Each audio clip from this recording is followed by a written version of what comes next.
For over 1,000 years, one weapon has dominated the battlefields of Japan. A weapon so fearsome that it can split a man from throat to groin. Yet it spawned an entirely new art form and spiritual way of life. A sword so technologically perfect in structure, so beautiful in creation, that it gave rise to an aristocratic warrior creed. There is no weapon anywhere else in the world that seems to be regarded as having a spirit of its own. To me, the Japanese sword is the ultimate sword in the world. It has everything a perfect weapon should have.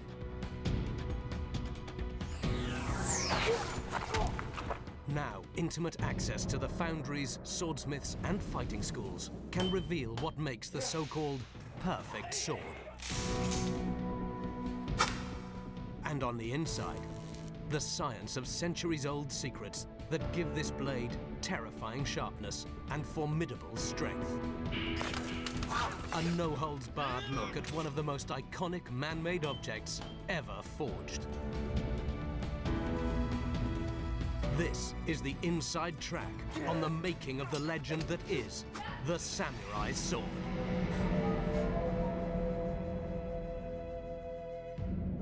The birth of the samurai sword dates back to before the 10th century, when elite Japanese warriors served feudal warlords. Called samurai, which means those who serve, they rose in power and prestige. Only certain men, selected from the aristocracy, became samurai. It meant a lifetime of training and discipline that would set them apart from the rest of society. To be a samurai meant honor, pride, the feeling of being an elite. You were certainly the best, because only the best were chosen. For historians like Dr. Stephen Turnbull, above all, the samurai blade created the legend.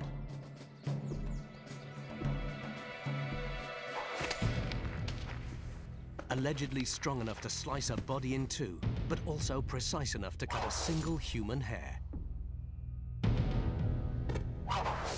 And designed to cut from the moment of release from its sheath, it inspired a whole new way of fighting. For many, the katana sword developed in the 16th century has the perfect combination of balance, artistic beauty, plus a sharpness in its cutting edge.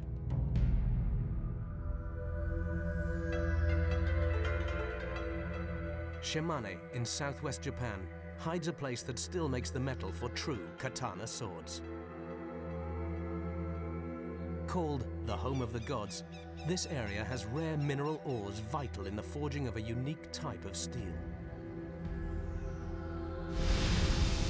The birth of every katana sword takes place in a crucible of fire, at the bottom of an iron furnace.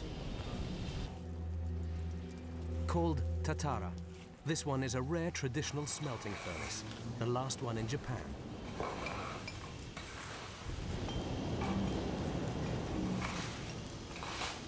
The secrets of this age-old craft fascinate modern metallurgists like David Starley.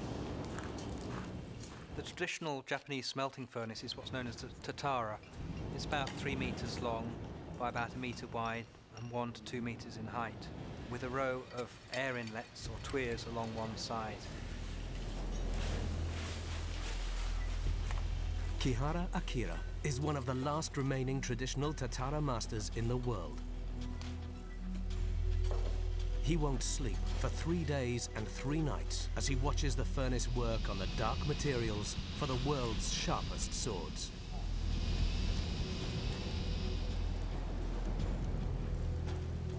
Compared to ordinary iron ore, the iron sand found locally is incredibly pure. It contains far less impurities like sulfur and phosphorus, which make iron and steel brittle. The magic starts when the carbon in the charcoal combines with the iron sand to form a unique type of steel.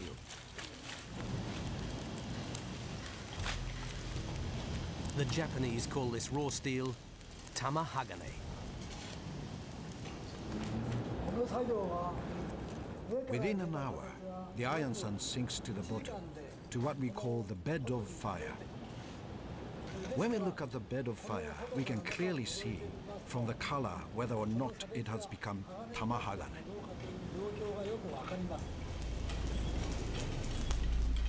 Partly because it never gets completely molten, this raw steel retains chemical and physical properties essential to the katana sword. First, at the atomic level, a small amount of carbon is retained. Just enough to give the legendary sword its first must-have quality. The carbon provides inbuilt shock absorption to withstand huge punishment when fending off blows.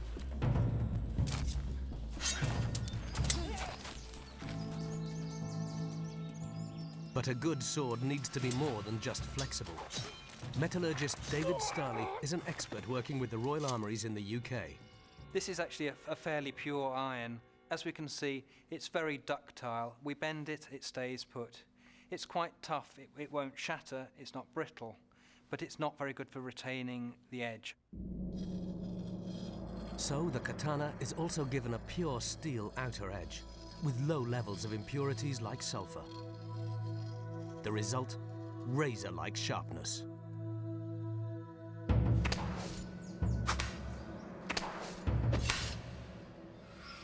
The unique arrangement of iron and carbon in the katana sword gives hardness plus flexibility. And in the hands of a trained samurai, a power that seems to transcend its size and weight.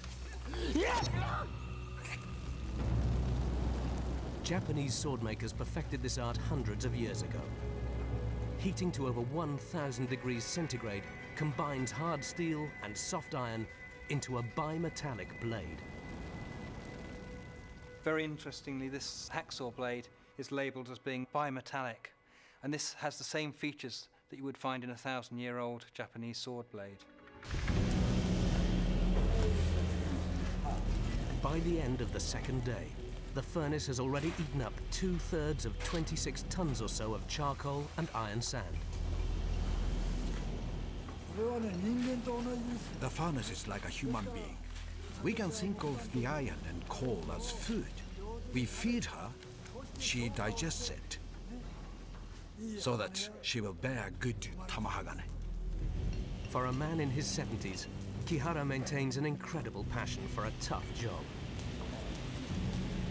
Slowly, the hot iron eats away the walls of the furnace. Beneath it lies a chamber 3 meters deep. Any moisture seeping in from the ground would lower the temperature, ruining the precious steel. They would have to start all over again. Layers of ash and charcoal raise the furnace above ground, and 2 ventilation channels flank either side. At temperatures of over 1,000 degrees, any impurities sink to the bottom of the chamber, leaving behind the pure steel.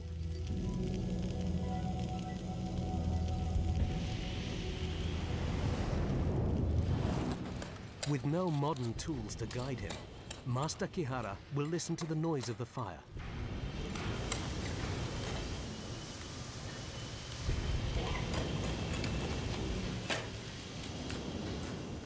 Their little shrine is devoted to a sacred deity the smelters believe helps keep them safe.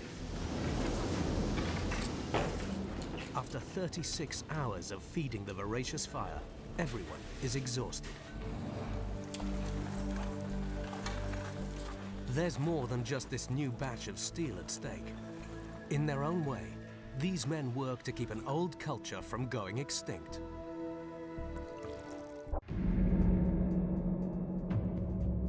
On the morning of the 4th day, he decides it's time to break up the furnace.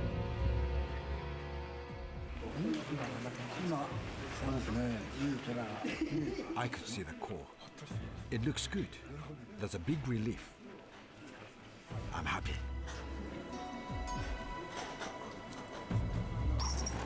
But no one can afford to relax yet. Until they get the steel out, there's no way of knowing if it's samurai sword grade or only good enough for knives and forks.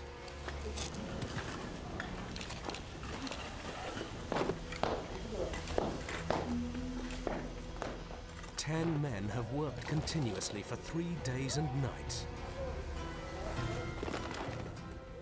But has the chemical reaction between iron and carbon inside the furnace worked to forge steel good enough to make one of the world's finest swords?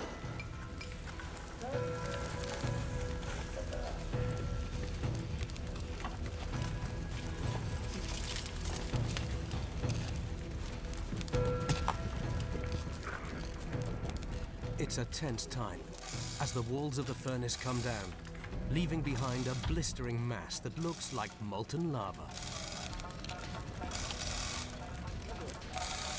It took around 26 tons of iron ore and charcoal to produce this crude steel they call tamahagane.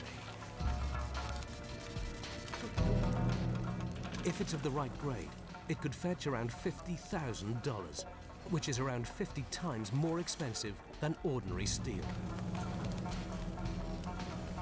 The furnace master, Kihara Akira, must now choose which bits are good enough to go to the sword maker. It all comes down to the carbon content of the steel. Too little carbon, and the finished sword could be soft. Too much, and it could end up brittle.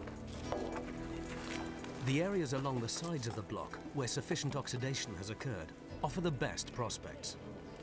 At the University of Leeds in the UK, Dr. Stephen Turnbull specialises in samurai history.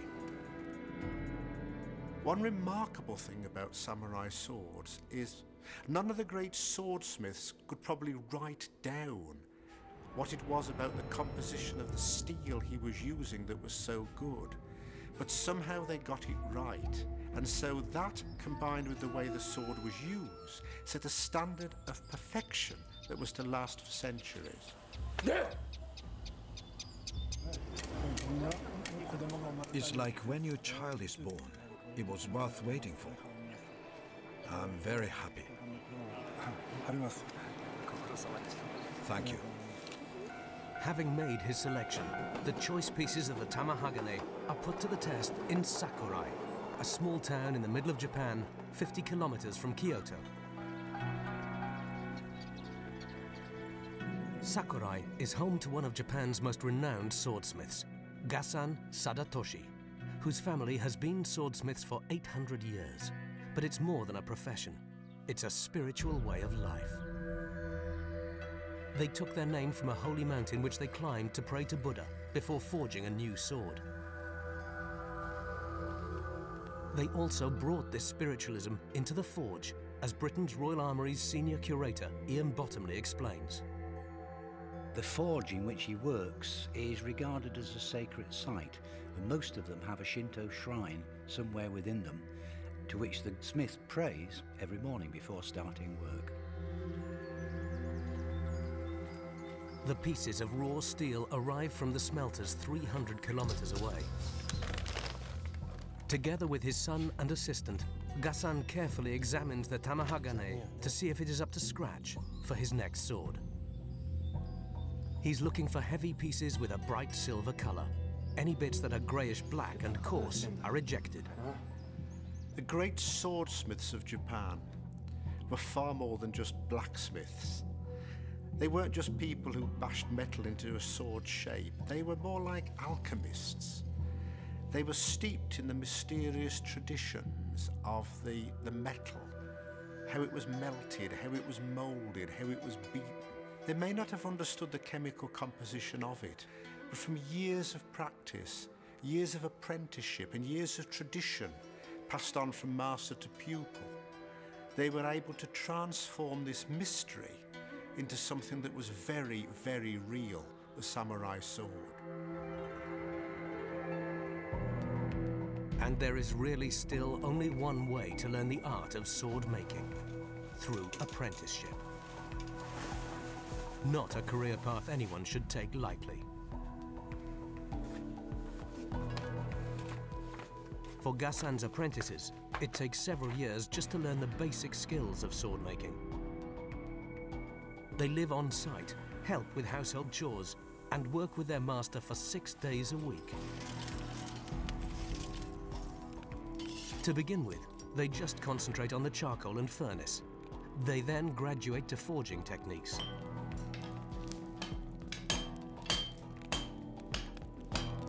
But after a few years, they get to start on their own swords. But for the lucky few that do qualify, it will take at least another 5 years before they can call themselves a master swordsmith.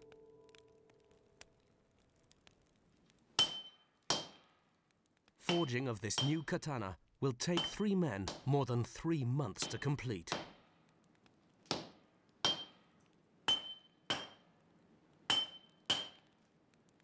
Heat from the forge and constant hammering flatten the pieces into the building blocks of the new weapon under Gassan's watchful and highly trained eye. I can see the amount of carbonization on the edges of these little pieces. This is very important when choosing the right pieces for the proper steel. The selected pieces then get wrapped in paper and a light covering of clay and ash to prevent oxidation.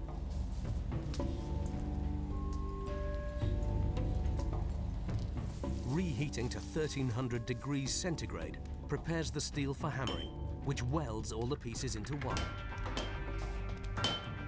They have to work quickly before the temperature drops, making the steel impossible to work with.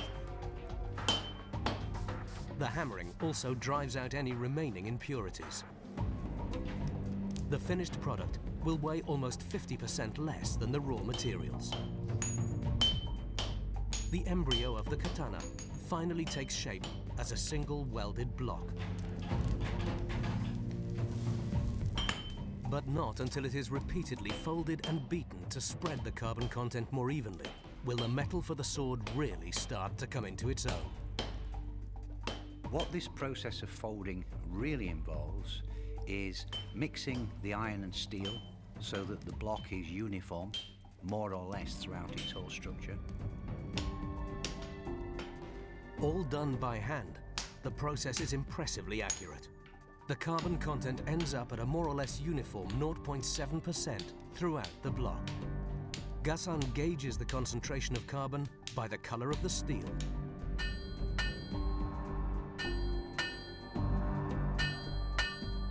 A dozen or more folds creates over 5,000 individual layers per 1 centimeter of steel. It is these layers that produce a pattern called the yihada, the skin of the metal. Slowly, the layered block takes shape as a weapon fit for a samurai warrior.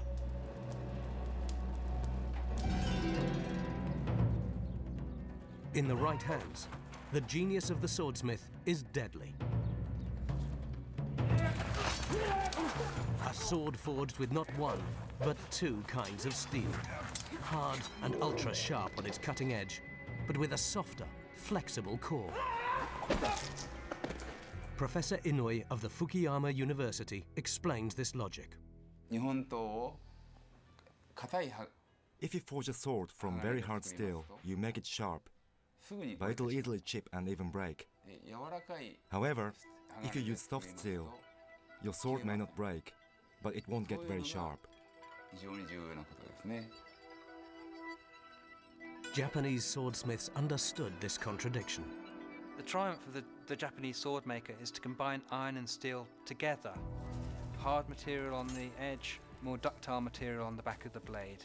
Toughness and hardness. 2 distinct qualities that make the katana among the sharpest and most resilient swords ever made. The blending of the 2 metals is the next stage in the process. The hard cutting edge, high in carbon, is made from steel which is wrapped around the lower carbon content, more ductile iron that forms the heart of the blade.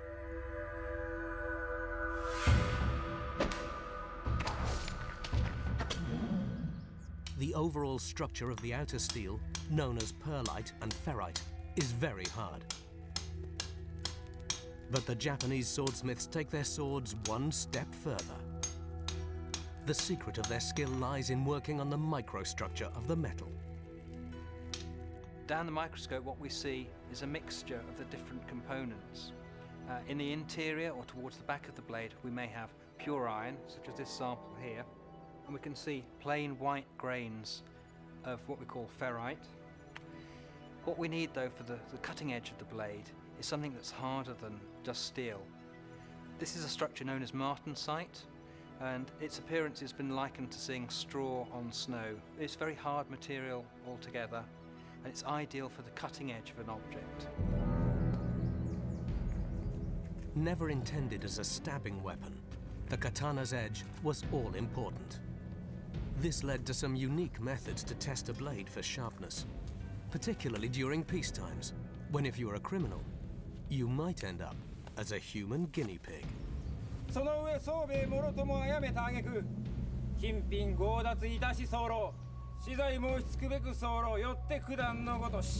Depending on the severity of your crime, you might lose an arm, a leg, or worse. Carefully inscribed on some swords, you can still find records such as the name of the tester, the date, or the number of corpses cut with a single stroke.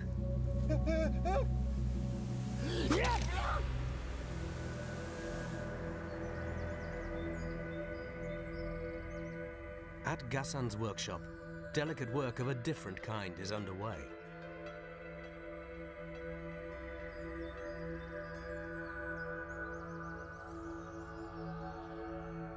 A secret mixture of clay and charcoal powder pasted over the surface will insulate and protect parts of the blade during the hardening process. This insulation line, an art form in itself, is known as the Hamon. The clay is mixed with charcoal. I use it to bring out the line we call Hamon. The creation of this line doesn't just show the skill of the swordsmith. It's also an expression of his creativity, and it gives every sword a unique character. Where the softer steel core meets the hard edge of the blade, a clear line is visible. Metallurgically, what this is it's a microstructural phase between the martensite and the pearlite that contains elements of both. And when the sword blade is polished, this can be seen as an area that doesn't take on a proper mirror finish. Gassan darkens the forge so that he can judge by the color of the metal exactly when the sword edge has reached 800 degrees.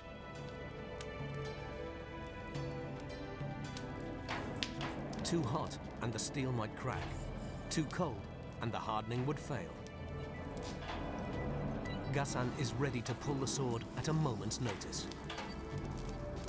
Only when the color of the blade turns to the red of the rising sun is the katana ready to receive its soul.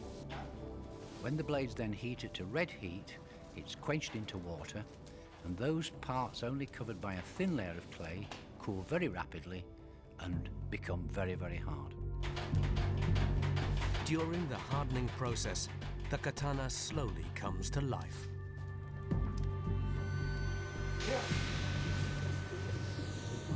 Rapid cooling along the edge, only thinly coated in clay, traps the carbon within the steel into a highly stressed state. This forms the sword's cutting edge.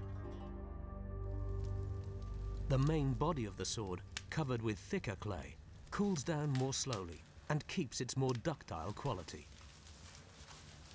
These structural changes during the cooling process bend the sword into its iconic shape. Gassan now starts on one of the last stages of creating his sword, the rough polishing.